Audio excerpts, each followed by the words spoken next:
todos, eu sou André Costa e o programa Equilíbrio Nacional de hoje, que tem o patrocínio do Grupo Vincere, no mercado há mais de 30 anos.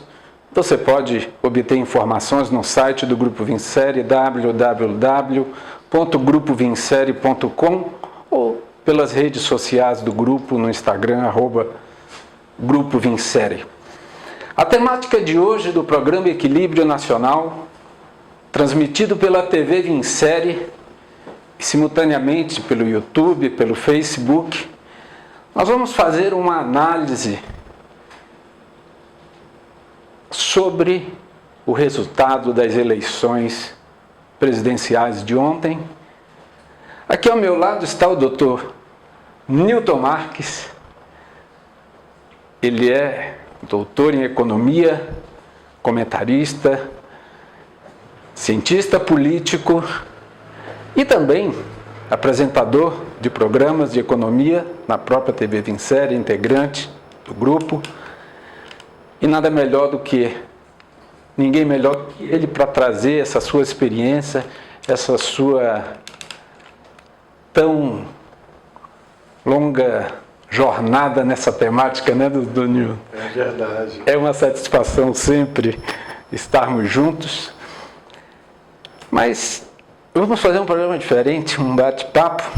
Tivemos uma eleição ontem, uma eleição presidencial extremamente polarizada, né? Eu diria que a mais polarizada que tivemos desde o processo democrático. E chegamos a esse resultado. O que o senhor pode nos falar um pouquinho, de uma forma geral? Depois nós vamos pontuar o que o telespectador tem estado em dúvida, tem estado ansioso. Mas como o senhor viu todo esse processo, não deixa de ser um processo democrático. Ontem a população foi às urnas e exerceu o seu direito. Uma disputa muito acirrada. Então, você vê que a diferença é muito pouco. Então, 2 milhões de votos, num país com mais de 100 milhões de votantes, né? Sim. Então, realmente, isso mostra o quanto ficou dividido, né, a opinião da população, do povo, daqueles votantes, né, das pessoas que participaram da votação. Então, os eleitores, né?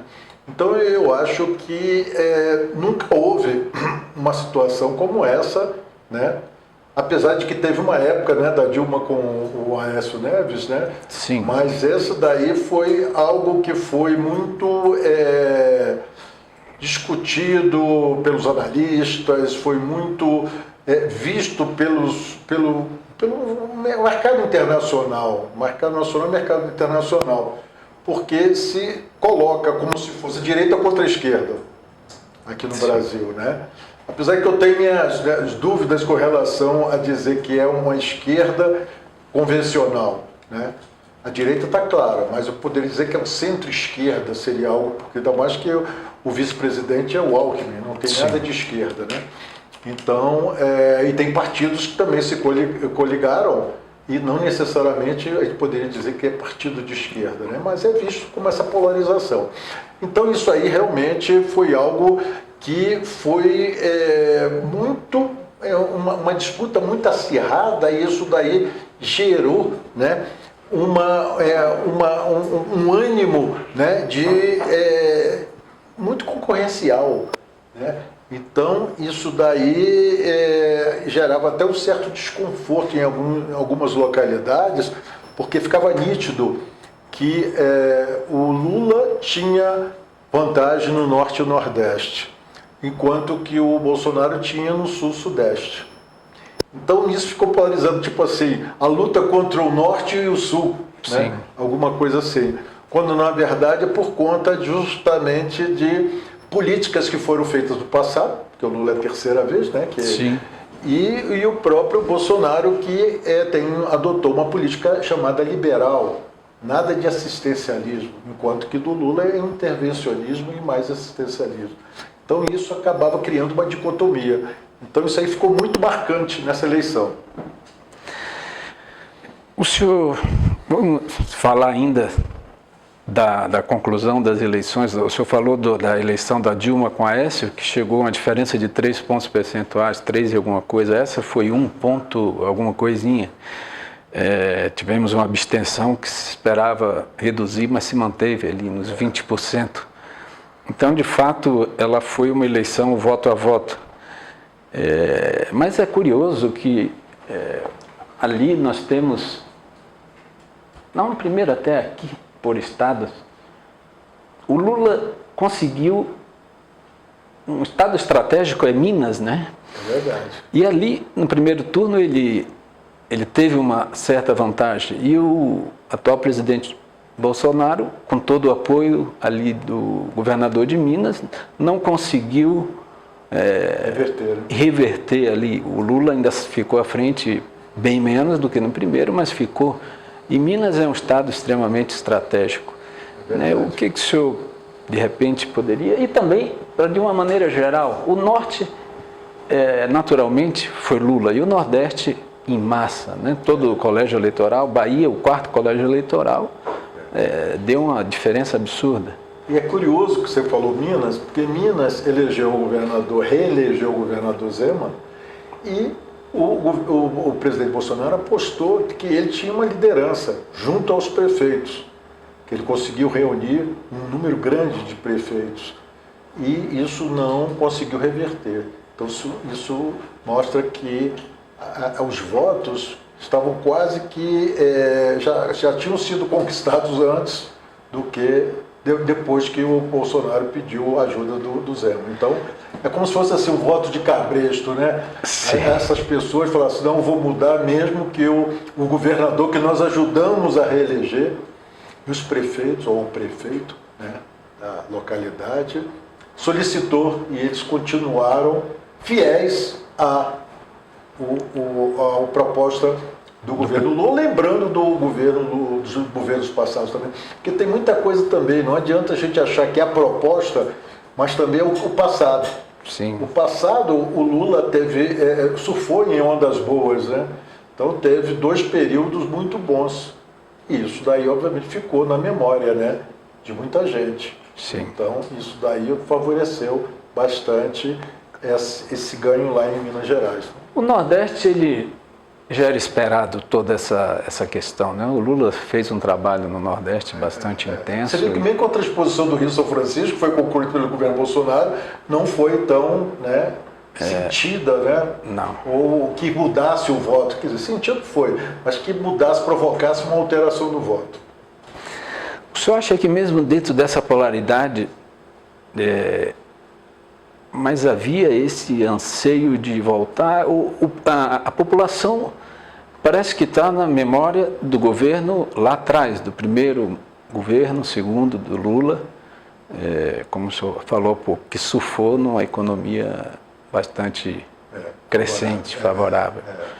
Então, é isso que se espera? Bom, aí aqui agora que nós vamos ter a prova do pudim, né? Já foi feito o pudim, agora vamos prová-lo, né? E é isso que até eu conversando com a minha filha, ela falou, pai, será que ele vai conseguir fazer o que ele prometeu e que ele fez no passado? Eu falei, é o grande desafio. Então aí nós vamos ter que colocar em prática para ver se realmente, né, com todas as dificuldades que estão acontecendo no mundo, se ele realmente vai conseguir retomar a atividade econômica, redistribuir renda conforme ele prometeu. Aqui nós não conseguimos ver no detalhe, mas esse mapa ele trata por município, né? Por cidades. Nós vemos ali Lula foi vencedor em 3.125, mas aqui é mais para tratar sobre São Paulo, né? Que São Paulo, mesmo tendo o vice como Alckmin, São Paulo, Lula não conseguiu ir muito adiante. Ele manteve ali, ainda teve um ligeiro crescimento. O presidente Bolsonaro não teve o que esperava de votos lá, mesmo com o desempenho do candidato dele ao governo, né? Você vê como é que dissocia essa questão do governo estadual e do presidente. Eu diria que talvez essa seja a primeira eleição que há uma dissociação tão Isso, grande, né? Flagrante nesse aspecto, porque não essa independência de você optar por o governador optar por quem apoiar, isso cria, tanto que o próprio presidente ou o presidente Lula tinha estados que os dois eram do mesmo partido, eram da mesma coligação, os dois apoiavam o Lula, os dois apoiavam o Bolsonaro, então isso criou uma... E o povo, o senhor diria que isso é uma consciência melhor de saber dividir? O povo está mais consciente? Ou... Aparentemente sim. Aparentemente sim. Porque você vê, o caso do Tarcísio, ele é um técnico, ele é carioca, nem vivenciou no São Paulo. Você vê que o São Paulo é muito conscientizado e conseguiu eleger Tarcísio governador, mas não conseguiu transferir os votos para o presidente Bolsonaro. O senhor falou uma palavra muito interessante, Tarcísio é técnico. E o nível é natural de consciência no estado de São Paulo, é acima da média, está acima dos demais estados, Nordeste e tal. Isso é uma questão natural, nós não estamos aqui discriminando nenhum estado, nenhuma região. O senhor acha que... Porque o Tarcísio teve o que mostrar, mostrou muita coisa que fez. Isso contribuiu muito para, na sua opinião, para que ele tivesse todo esse desempenho? Ou seja, nós precisamos de alguém técnico que entenda e dê solução para os nossos problemas. É verdade. Então, eu acredito que sim. Ele conseguiu passar a mensagem para os eleitores de que ele pode viabilizar muita coisa em termos de infraestrutura, principalmente, no estado de São Paulo. E é onde aqui os gargalos, né? Então, como ele fez propostas para a modernização dos portos, fez muitas parcerias público-privadas, então, muita coisa que ele fez como ministro dos transportes, né? Ministro da infraestrutura, os eleitores também captaram isso daí, enquanto que o Fernando Haddad, por mais que tenha sido, vamos dizer assim, muito protegido, ou mesmo a preocupação do PT e do ex-presidente Lula, não conseguiu fazer com que ele virasse governador, e ele já tinha sido prefeito. Você vê que nem o Tarcísio não tinha nenhum cargo eletivo e conseguiu emplacar o governo de São Paulo. É um país, né? Bom, nós tratamos ainda da temática da eleição, mas a eleição passou. Pelo menos é o que se desenha. Passou, o presidente Lula se elege para um terceiro mandato, que é o primeiro presidente, né, a ser eleito para um terceiro mandato. E o presidente Bolsonaro, aí nós temos um paradoxo, é o primeiro presidente que não consegue se reeleger após a aprovação da reeleição, toda essa... É verdade. Isso significa muito, e eu queria...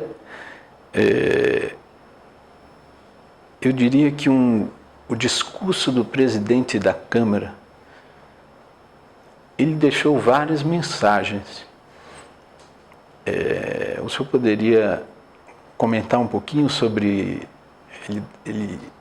Ele pontua, mas ele também deixa... Como o senhor enxerga a posição hoje de uma Câmara que teve, de um Congresso, de certa maneira, renovado em parte, mas não tão renovado, mas muito de direita, né? Então, isso, pela primeira vez também, nós vamos ter um Congresso contrário à doutrina do Executivo. Né? Então, a gente poderia dizer que era ideologia, mas não precisaria chegar a tanto. Também poderia dizer que é um pouco hostil. Por quê? Porque a visão do Executivo com Lula e as forças que o apoiaram, que ajudaram a eleger, é diferente das forças que foram eleitas tanto no Senado como na Câmara. Então, o recado que o presidente Arthur Lira, presidente da Câmara, passa é que essas coisas vão ter que ser muito discutidas, muito costuradas, caso contrário, haverá muita dificuldade de viabilizar as propostas do Executivo para o Legislativo. Então, é algo que vai ter que ser muito cuidadoso. Como o Lula já tem, nos momentos anteriores, um bom trânsito junto ao Legislativo, por negociar bastante, ele nunca foi do baixo clero, né, que se chama, então isso daí pode ajudar nessas negociações. Então, parece que já estão até costurando já o apoio do Centrão e de outras forças que tem dentro do Congresso. Então, a gente tem que esperar para ver se realmente essas coisas vão acontecer, né, doutor? O deputado Arthur Lira deixou uma mensagem clara, que até surpreende, uma vez sendo ele aliado do presidente Bolsonaro. Ele diz que a vontade da democracia do povo é soberana, ou seja, ele pontuou isso. Isso foi na frente, saiu na frente. Saiu na frente, foi o primeiro. Foi o primeiro. Tirando qualquer tipo de dúvida de que a Câmara faria algum tipo de intervencionismo nesse aspecto, ou dificultasse. E, em contrapartida, também ele deixou essa mensagem que o senhor falou. O governo precisa sentar conosco. É verdade. Não é assim. Então, isso foi bem pontuado. E aí eu vou para o pronunciamento do ministro do TSE, Alexandre Moraes, que ele foi questionado por um jornalista também, já até, nem num pronunciamento, mas numa resposta, que levantaram a possibilidade de alguma situação, alguma interferência. E o senhor lembra que ele foi bem claro, no dia 19, bem enfático, no dia 9 haverá diplomação e no dia 1º haverá posse. Não tem dúvida nenhuma de que essa eleição foi, vamos dizer assim, foi tudo ocorreu dentro do que era previsto. Então não tem nada de anormal, nada que justificasse qualquer mudança com relação a esse resultado. O resultado é ponto final. Essa foi a mensagem dele, muito clara. Ficou muito claro, não se questionou nenhuma dúvida com relação ao processo de apuração, a votação eletrônica, porque durante muito tempo, o que aconteceu? O presidente Bolsonaro dizia que queria um sistema auditável e questionava sempre, né, essa forma eletrônica, do voto eletrônico, que não tinha condições de comprovação. Então isso ficou muito marcante e várias vezes representantes das Forças Armadas, não só como mero observador, ou meros observadores, né? Vou interromper o senhor um segundinho para chamar o intervalo comercial. Voltamos já, que esse assunto é fundamental. O programa Equilíbrio Nacional chama o intervalo comercial e voltamos já nessa conversa com o Dr. Newton Marques. O Grupo Vincer, com larga experiência no mercado nacional e internacional, propõe a reestruturação de empresa mediante a realização de consultoria, onde atua para a identificação, o tratamento e a resolução de questões empresariais de natureza tributária, gestão de contratos internacionais e financeiras de seus clientes, com soluções customizadas, seja no âmbito administrativo e judicial, com vistas à obtenção de melhor desempenho das atividades dos processos que envolvem os resultados econômicos da empresa, visando o controle e a redução do custo de capital, carga tributária, a recuperação de tributos pagos a maior ou indevidamente, ainda a recuperação judicial e falência. Atendimento respeitoso e diferenciado ao cliente, a compreensão das necessidades do indivíduo e da empresa na busca do proveito econômico pretendido, a orientação acerca das possibilidades de realização de negócios, prevenção de litígios na atuação preventiva ou contenciosa, traduzidos em medidas práticas e efetivas, o atendimento especializado voltado para as soluções corporativas, que irão alavancar o crescimento contínuo da empresa, é a marca mais expressiva do Grupo Vincer. O Grupo Vincer mantém parcerias com escritórios em outros países, com a finalidade de propiciar ao cliente um atendimento personalizado e célere, indicando sempre o melhor caminho para a conquista de mercado.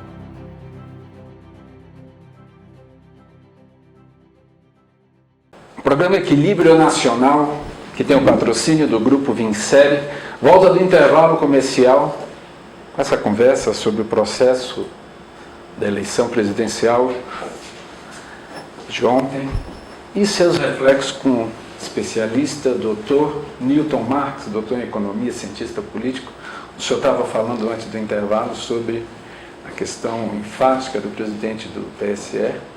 O senhor tem algo a finalizar nesse aspecto para a gente entrar aí? Claro que o próprio presidente do TSE convidou participantes das Forças Armadas para fazer parte do comitê de observadores para verificar a lisura da apuração, a votação e da apuração por meio do voto eletrônico.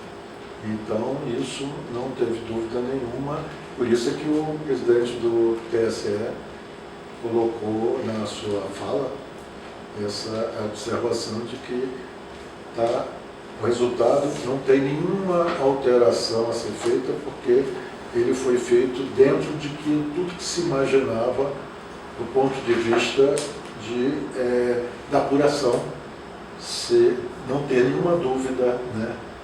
O processo foi correto e tudo que foi feito foi legítimo no TCU, né, de ter fiscalizado algumas situações, não há nenhuma dúvida. Por isso é que os eleitos serão empossados e não tem nenhuma dúvida. Uma coisa chamou atenção também ontem, vendo a coletiva do presidente do TSE, ele convidou o presidente do Senado, estava ao lado dele, o Rodrigo Pacheco, o presidente do Supremo estava ao lado, e o Procurador-Geral da República também. O Procurador-Geral da República estava ao lado, só não estava o presidente da Câmara, Arthur Lira, que já havia feito seu pronunciamento. Então, ali estava basicamente os poderes ali, e todos foram muito enfáticos na questão democrática. Então, não tem Qual é esse significado para...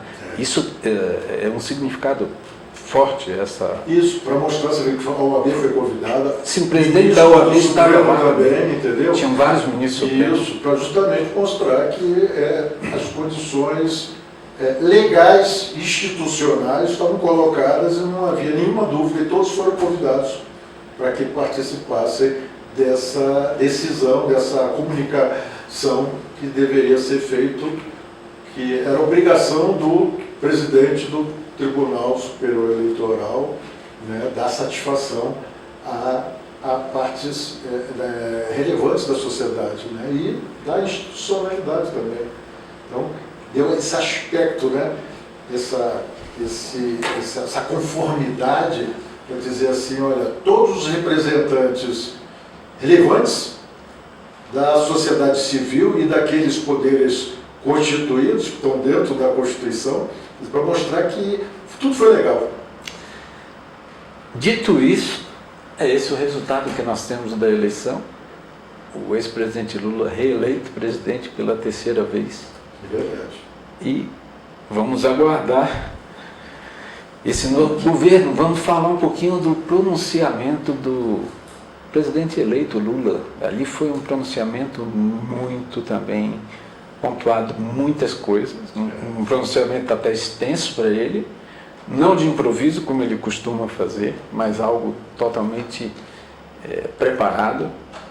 Como que o senhor pode analisar tudo aquilo que ele falou, que foi um pronunciamento? Eu acho que foi um discurso conciliador, porque a gente tem lido, tem assistido, sempre aquela discussão entre provocações e aqueles que não querem provocações, ou não aceitam as provocações. Então, isso ficava muito dividido. Então, nesse discurso, ele diz, agora eu sou presidente do Brasil, apesar de que isso aí outros presidentes também fazem, mas agora, nesse momento, é importante porque ficou muito dividido. Você imagina, né, um diferencial de 1,8, um ponto percentual, 1,8, quer dizer, isso daí é algo que realmente, né, é algo que mostra o equilíbrio. E aí ele veio no discurso e colocou, olha, nós vamos começar, todo mundo vai trabalhar junto. Esse governo é um governo que não tem nenhuma, vai separar esse ou aquele, é o presidente do país. E que é normal isso numa democracia, você Sim. foi eleito, não tem mais nenhuma diferença. Dizer, não, você vai continuar, né, fazendo, você pode fazer oposição, que é democrático, mas não tem uma perseguição, vamos dizer assim, ou algo assim, não, vamos direcionar. Por exemplo, o Sul-Sudeste não vai ter o olhar do presidente, só o Norte e o Nordeste. Não, ele mostrou que não existe isso. Todos vão ser tratados da mesma forma. E uma coisa que me chamou a atenção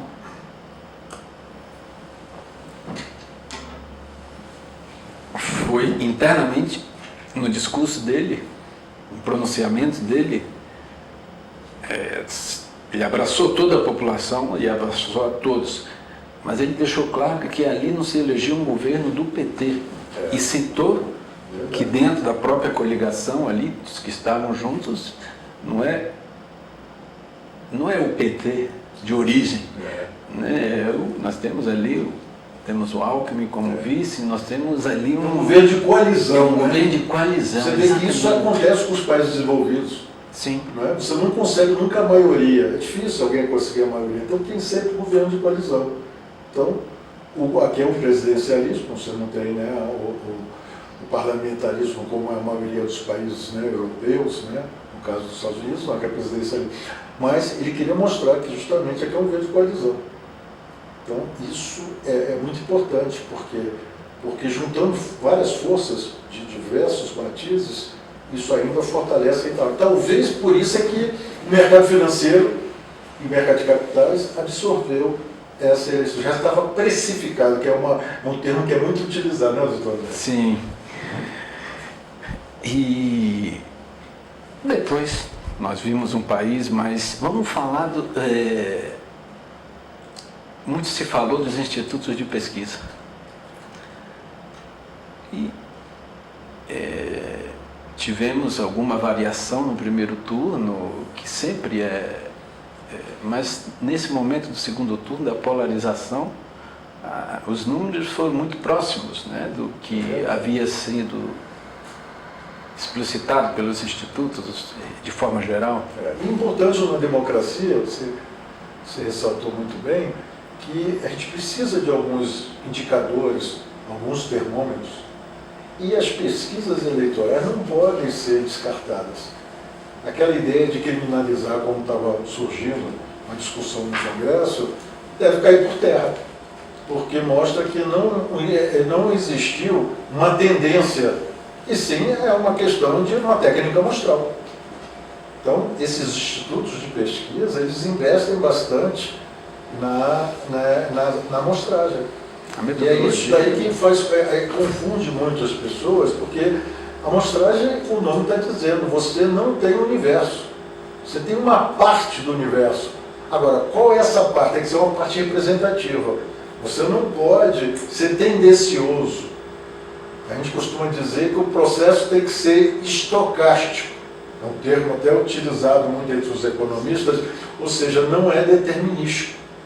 Porque determinístico você já sabe, já estou sabendo que o doutor André vai votar em A e o doutor Newton vai votar no B. Então eu vou lá, não. Tanto que qualquer um que já tentasse alguma coisa, eles descartavam da amostra. Sempre foi isso colocado na metodologia desse estudo de pesquisa. Então, para a gente que trabalha com estatística, a gente vê como é que é importante você trabalhar com amostragem. E nós temos no IBGE a PNAD, que é a Pesquisa Nacional de Amostragem por Domicílio, é feita através de amostragem. Sim. Você não tem condições de você ter tempo para saber quem está empregado e quem está desempregado. Você tem que acreditar nessa técnica amostral. Passada a eleição, ex-presidente Lula eleito presidente, tomará posse a partir do dia 1º de janeiro. O dia seguinte da eleição, o mercado, como se comportou o mercado, nós vimos já, mas passe para nós, para o nosso telespectador, o que o mercado, qual o retrato do mercado no dia seguinte da eleição? Sempre o pessoal costuma dizer, será que vai ter uma ressaca eleitoral? Isso. Então, o que diz uma ressaca eleitoral? É quando o mercado reage negativamente a um resultado de um pleito. E o que aconteceu aqui no Brasil, nós vimos que, pelo contrário, as bolsas subiram e o dólar caiu. Então, isso é algo que foi bem visto, porque os investidores são atraídos, tanto nacionais como internacionais, principalmente internacionais. É uma vitrine. O senhor entende isso que, talvez por conhecer já, afinal de contas, o presidente eleito já foi 2 vezes presidente, a forma de trabalho não é alguém novo, isso foi dessa maneira, o mercado já o conhece. E ele sempre também busca alguns técnicos, né, na parte econômica. É verdade. Você vê que os próprios criadores do Plano Real passaram a apoiar o candidato Lula. O próprio Fernando Henrique, que foi considerado como um dos pais do Plano Real, apesar de que alguns dizem que foi justamente o Itamar Franco, mas o ministro da Economia é o Fernando Henrique. Sim. Entendeu? Então tudo começou ali. E depois só a implementação que foi feita em 94, né? E isso daí foi algo que acabou com a nossa hiperinflação. Então é algo muito relevante. Houve muita crítica dizendo que, como se dizia que o governo era de esquerda, então aí o pessoal até dizia, não, o PSDB sempre foi de esquerda, mas na verdade, é claro que era uma briga eleitoral, então como era direita, tinha que dizer que o outro era de esquerda. Então, para justamente tentar alinhar quem que se colocava à direita e quem que se colocava à esquerda. Depende da posição naquele momento. É verdade. Mas outra coisa, a gente não pode tratar isso no mundo todo, doutor André, como se fosse, mesmo posição de esquerda, que fosse uma coisa ruim. Porque se traz o benefício para a sociedade, por que não? A social-democracia está aí para explicar os países escandinavos. Né? Suécia, Finlândia, Noruega e Dinamarca têm uma proposta que é chamada de social-democrata. E isso daí não é algo ruim para a população, tanto que costumam ser reeleitos, né, os seus candidatos. Vou fazer uma provocação para o senhor, até envolvendo o ex-presidente Fernando Henrique, essa decisão dele de declarar o voto ao ex-presidente, agora presidente eleito Lula, depois de tantas, isso, assim como a escolha do vice, o Alckmin, que também era um tucano do ninho, como diz. Isso foi surpresa, e como isso foi visto pelo povo, eu sei que internamente houve até vários conflitos nos partidos para acomodar isso, mas como o senhor enxerga essa... Quando nós falamos dessa coalizão toda. Então, eu vi positivamente, porque sempre, no passado, havia justamente posições contrárias. O PSDB e o PT nunca se aliavam. Todo mundo dizia, olha, o dia que os dois se aliarem, vai ser perfeito, o país vai ter uma proposta social-democrata. E nunca conseguiu, né, juntar. Então, dessa vez... não foi algo deliberado, porque até o Alckmin hoje é do PSB, Partido Socialista Brasileiro. E o PSDB está complicado, e o PSDB parece que está cada vez mais definhando. Mas as vozes de caciques dentro do PSDB são bem ouvidos, então Gereissati, o Fernando Henrique e outros, né, apoiaram, e isso daí foi muito relevante. Nós temos um vice, de certa maneira, um vice-presidente eleito técnico, apesar de médico, mas ele sempre exerceu um papel muito mais técnico do que político, né? Se observava isso. É verdade. Como o senhor vê o papel do vice-presidente eleito e até mesmo como ele deve atuar dentro desse novo governo? Porque são perfis distintos. É verdade. E segundo as negociações, ficou muito difícil do Lula conseguir colocar o Alckmin como vice, porque teve que chegar a ponto de colocar isso, segundo algumas conversas, ou vocês aceitam dessa forma ou eu estou fora. E aí não restou a ala, vamos dizer assim, mais radical do PT, a aceitar se não fosse dessa forma. Então, eu vejo assim, o Alckmin não tem nada contra ele. Você não pode dizer que ele roubou, que ele foi desonesto, não tem nada. Ele é uma pessoa, né, de reputação ilibada. Então, isso ajudou bastante a garantir com que o governo, né, não tenha nenhum tipo de suspeita com relação à governança, entendeu? Então, isso é algo que eu acho que foi muito positivo também. Ontem eu vi até vários comentários que se falava que o Alckmin agregou muito mais em outros atributos do que em voto, do que diretamente em votos. É verdade, você vê que São Paulo, ele sempre foi o rei do interior e não conseguiu. Exatamente. Não conseguiu. Foi todo Tarcísio, Bolsonaro.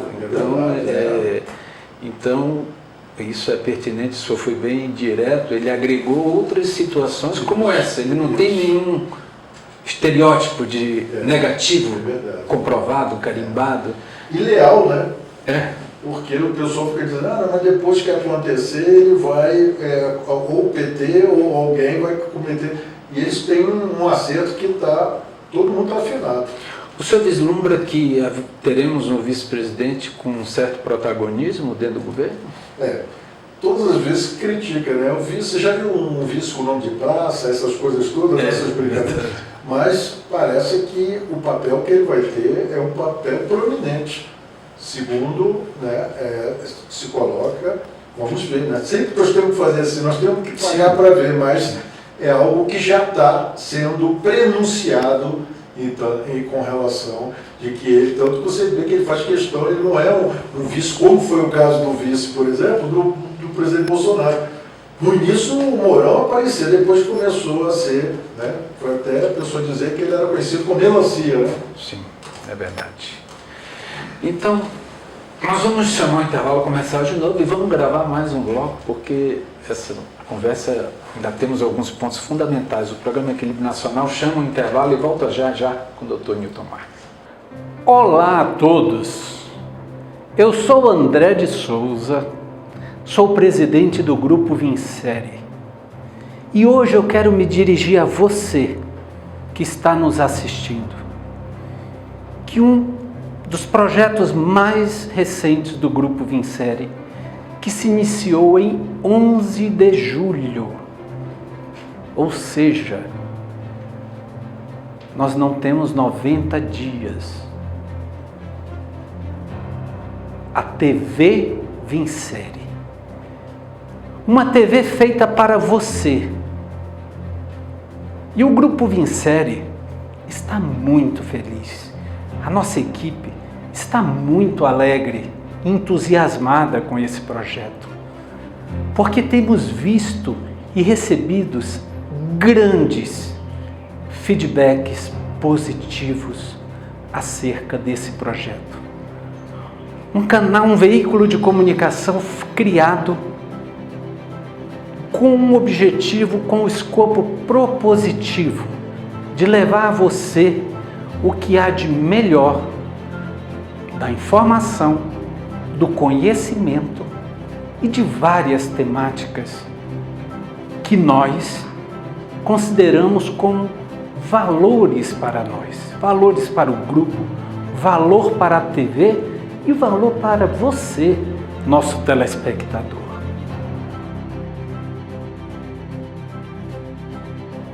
Então, esse vídeo é para dizer a você que a TV Vincere não para.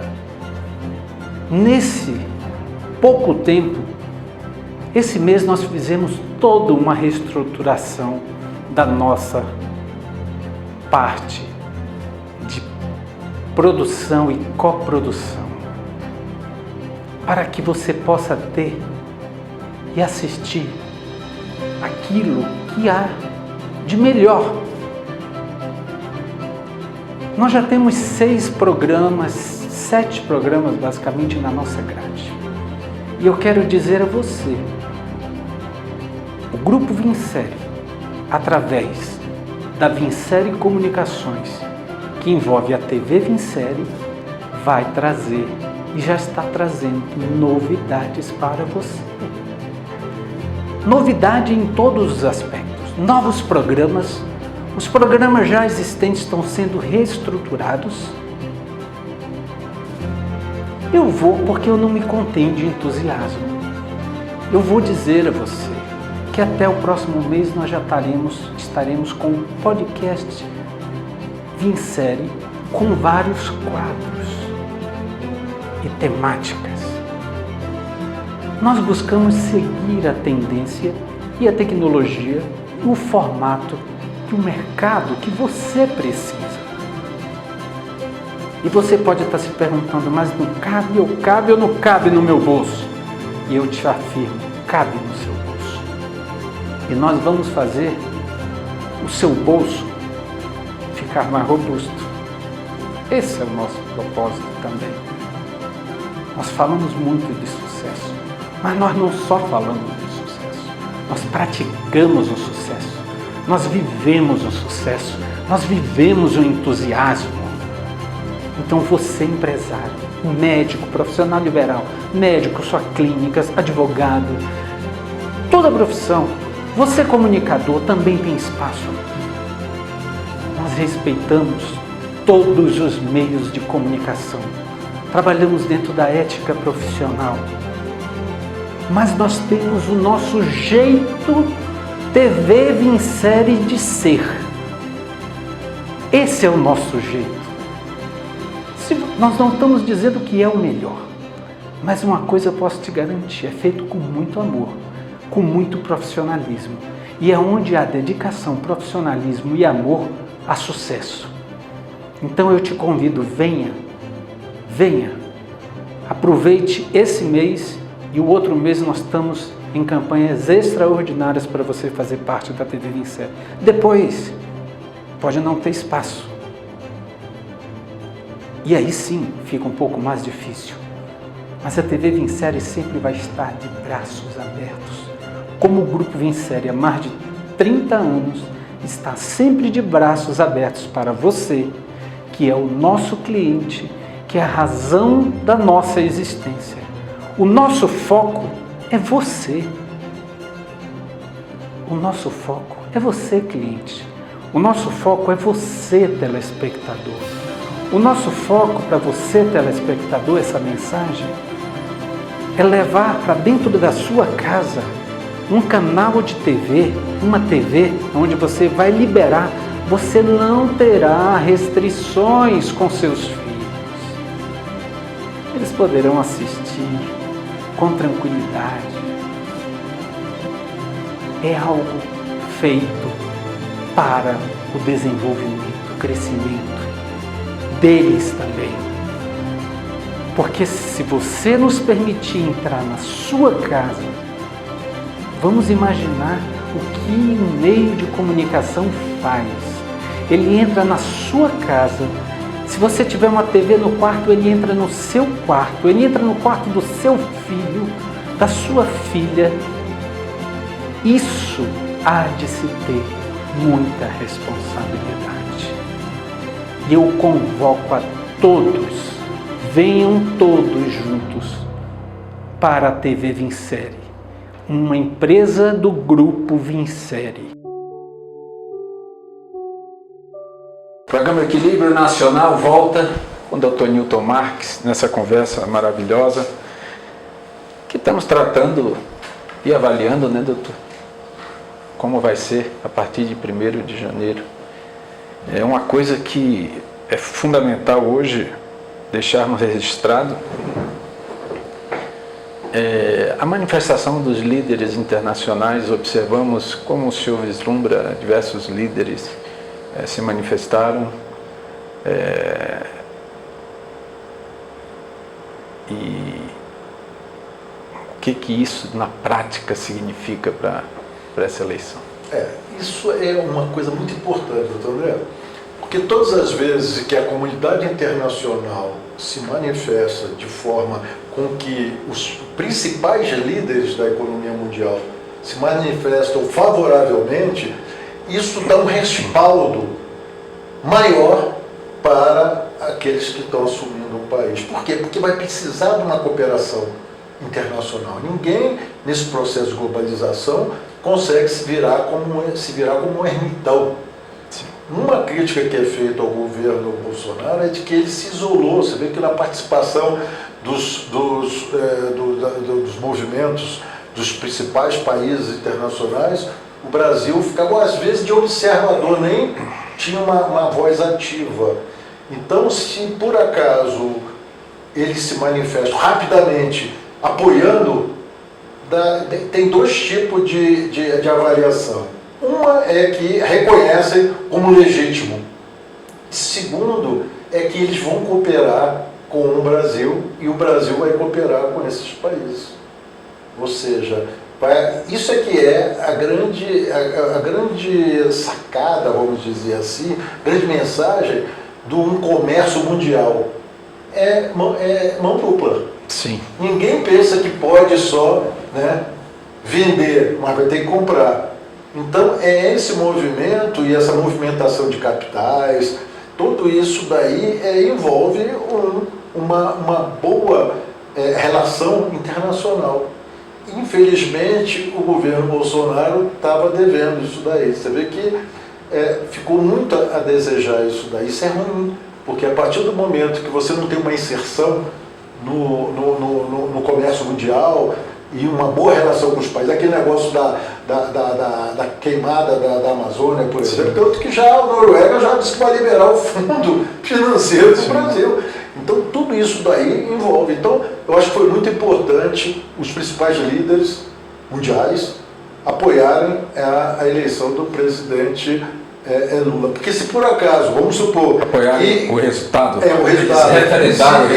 Se por acaso houvesse uma dúvida, isso daí, né? Então, agora é curioso que o próprio Bolsonaro demorou para reconhecer a vitória do Biden. E agora está demorando para reconhecer a vitória do Lula. Quer dizer, parece que é algo que é inerente a ele mesmo. Eu ia fazer uma provocação sua para o senhor nesse sentido, e o senhor adiantou esse silêncio. Não tem problema até adiantar esse silêncio. Não, que isso aqui nós estamos. Porque uma coisa vai levando a outra, é natural. Esse silêncio do presidente, como o senhor falou, ele manteve na eleição do Biden e está se mantendo agora em silêncio. Porque, qual é essa mensagem que... Porque hoje nós tivemos, de repente fazendo uma comparação sutil, nós tivemos algumas manifestações de eleitores do presidente Bolsonaro. Em diversas cidades, em mais de 60 cidades, houve manifestações, até de certa maneira, com o fechamento de vias, estradas, e isso teria uma relação pelo silêncio do presidente, expectativa ou alguma coisa, o que... Essa é uma grande dúvida, mas a gente, como analista, não podemos se eximir de tocar nesse assunto. Bom, primeiro, quando ele, na nossa avaliação, demorou a reconhecer o resultado do Biden, é porque, como ele estava muito ligado ao Trump, e o Trump disse que a eleição tinha sido, não foi uma coisa legítima, né, foi fraudada, então ele falou, opa, eu sou aliado de primeira mão do presidente Trump, vou guardar. Agora, no momento agora, ele não pode ter esse silêncio, porque nenhum presidente que não foi reeleito, ou mesmo deixar de reconhecer o resultado das urnas. Esse silêncio é muito longo, e isso gera justamente manifestações. E há, né, uma suspeita de que o presidente Bolsonaro está esperando engrossar essas manifestações, para dizer assim, lembra quando ele falava em 7 de setembro, alguma coisa, se o que o povo quiser, a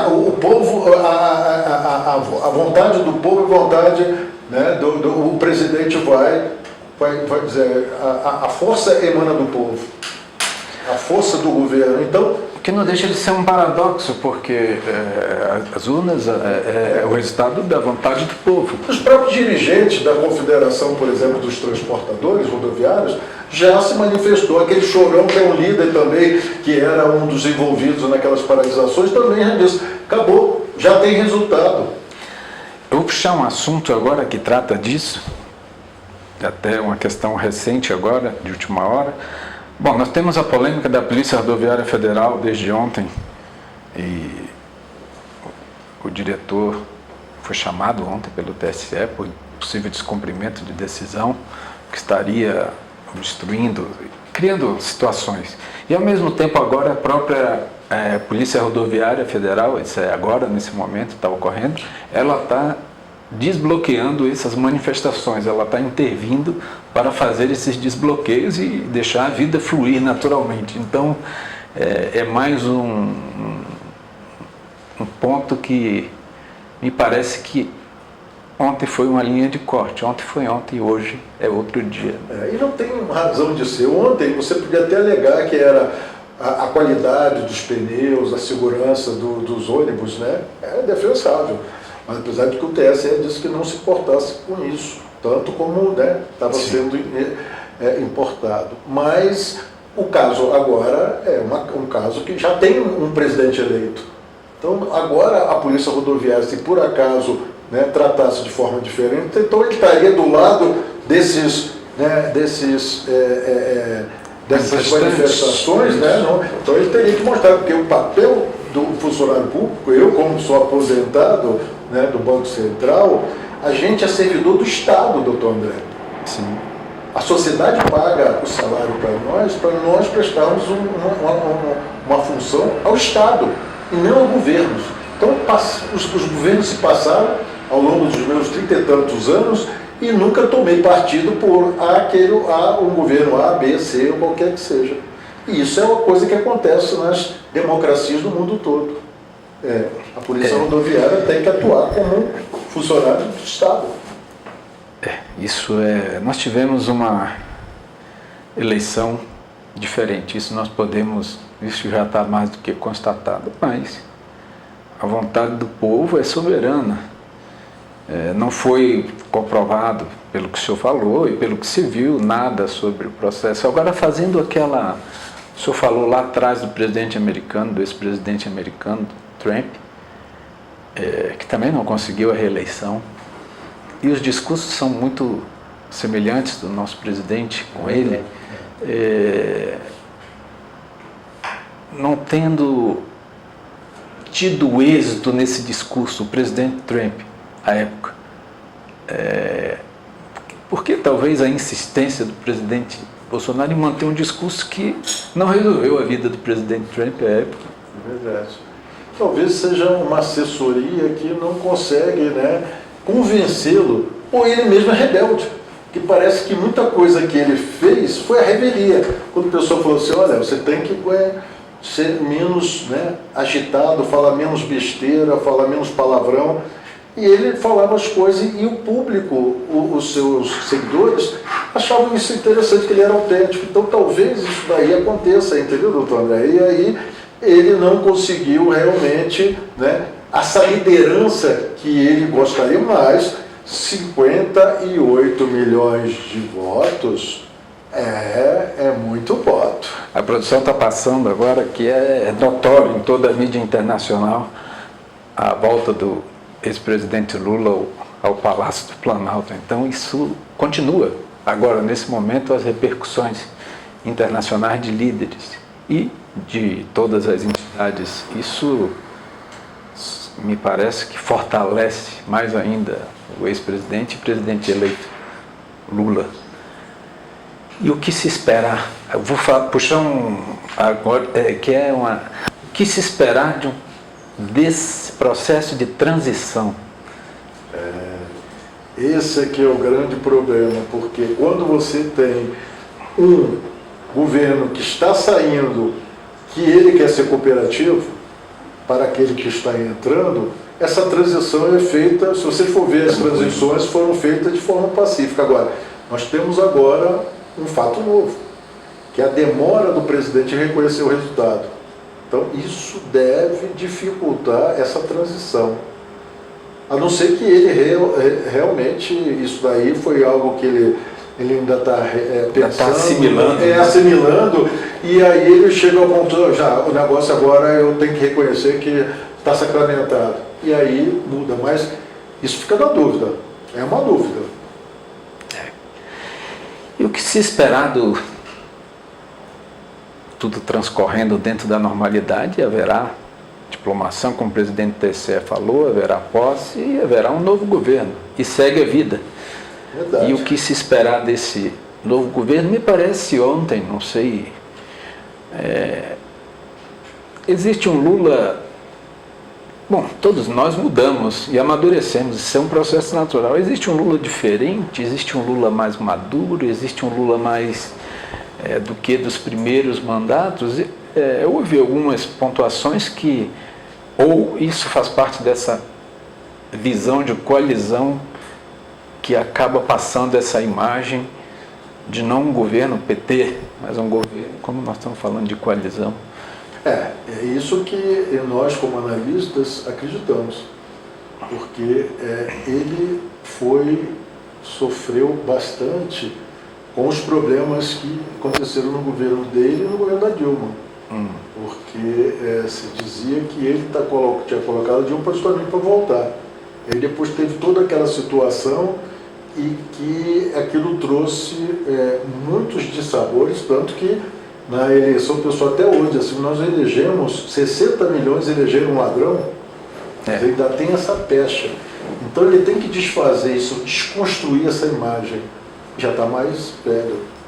E já não tem a saúde que tinha antes. Então, isso é algo que ele vai ter que mostrar para a sociedade e se cercar realmente de pessoas competentes, honestas, probas, que possam realmente ajudar a concretizar as promessas, né? De redistribuir renda, de retomar a atividade econômica. Tem um déficit fiscal aí de 400 bilhões para o ano que vem. Como é que vai ser resolvido isso? Entendeu? Então tudo isso aí são desafios muito grandes e que não vai ser fácil para esse governo. Mas como é um governo de coalizão e há essa vontade daqueles que o apoiam e da população, eu acredito, tem que acreditar, né, doutor André, de que realmente esse governo tem que acertar, porque caso contrário, ele fica ingovernável, ainda mais quando tem Congresso que não é a favor, né, necessariamente. E o senhor vislumbra que o Congresso é representante do povo. É bem verdade que nós temos o povo dividido. Contudo, ou nós escolhemos mal nossos representantes ou tem alguma coisa errada nisso. Porque o Congresso, como um todo, seus presidentes falaram isso. Ok, tem que conversar, mas estamos aqui em busca de um Brasil melhor para todos. É verdade. Então, é mais difícil a governabilidade? Sim, mas tem que haver governabilidade. E nos países desenvolvidos existe uma situação semelhante e se torna governável. Porque se o governo faz as coisas que realmente encontra apoio, porque congressista não vai fazer oposição por fazer oposição. Ele visa uma reeleição, ele visa eleger um sucessor, Sim. Entendeu? Então ele tem que olhar para a base dele. Então ele não pode ser contra essas aspirações e realizações. Então ele não é porque o presidente, eles não gostam, que eles vão trabalhar contra, né? Não existe isso daí. Existe são aspirações, desejos com relação ao futuro e o presente. Então todos eles querem se eleger, todos eles querem fazer realizações para que os seus eleitores reconheçam. Ele passou pelo Senado e fez um bom mandato. Isso na Câmara e assim vai. Essa diferença tão curta, isso tão apertada de um ponto alguma coisa, isso traz um novo presidente. Ok, o povo está dividido, mas o que representa? Um presidente mais forte, um presidente que vai ter que ponderar mais ou... Porque se considerar o processo que o ex-presidente Lula passou, ele é considerado um vitorioso mesmo com esse placar apertado, vamos dizer assim. Mas, em regra geral, seria algo bem dividido. Eu acho que ele vai ter que olhar, doutor André, para as regiões que não deram um voto favorável a ele. Então, se o Sudeste, ele vai ter que se debruçar para ver o que é que precisamos olhar com cuidado. Será que realmente falhamos disso no passado? Assim como se o Bolsonaro tivesse sido eleito, ele ia olhar para o Norte e Nordeste. Falhamos? Então, isso tudo tem que ser olhado. presidente da República vai ter que ter essa capacidade de descobrir o que tem que ser feito com relação ao Sul-Sudeste, por exemplo. Por que eles não votaram majoritariamente no presidente Lula? Entendeu? Será que existe alguma coisa, uma lacuna? Foi o roubo, como foi anunciado? Foi uma política que não houve direcionada para o Sul-Sudeste no passado? Por que isso daí? É o PT, que é o principal, né, inimigo, e ele agora está no governo de coalizão. Então ele mostra, olha, agora nós não temos o PT só aí, nós temos o governo de coalizão. Certamente o senhor viu hoje de manhã a declaração. Nós estamos aqui direto do Distrito Federal. E o nosso governador era declarado apoiador do presidente Bolsonaro. E hoje de manhã ele já deu uma declaração que está à disposição do presidente eleito do PT, dos partidos, o Distrito Federal está à disposição, ele como chefe do executivo nosso. Então já são movimentações que se observa com um propósito único, né? Como o senhor enxerga? Isso é natural? Primeiro é que o DF é uma unidade da federação especial. Sim. Sui generis. Por quê? Porque depende demais do governo federal. Aqui você tem um fundo constitucional que tem que direcionar recursos para segurança, para saúde, né?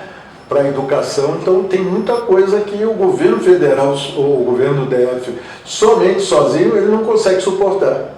Então ele tem que olhar realmente para o governo federal e dizer, olha, eu estou aqui preparado a postos para colaborar no que for necessário, assim como a gente tem que ter um diálogo, entendeu? Então, isso acontece. Eu acredito também que o próprio governador eleito de São Paulo, Tarcísio, falou isso também, entendeu? Do Rio, de Minas, porque não se consegue viver como uma ilha. De fato, houve declarações já nesse sentido, desses governadores. Então, me parece que só falta a manifestação do nosso presidente Bolsonaro, atual presidente, sobre a questão em si. É verdade. Eu queria agradecer a sua participação. Nós estamos aqui há 1 hora nessa conversa maravilhosa e nós vamos estar atualizando, conversando. A TV Vincere vai levar a você sempre essa informação. Doutor Newton, eu queria agradecer a sua presença, sempre muito valorosa e proativa. Programa Equilíbrio Nacional encerra essa edição e volta a qualquer momento na próxima edição com vocês.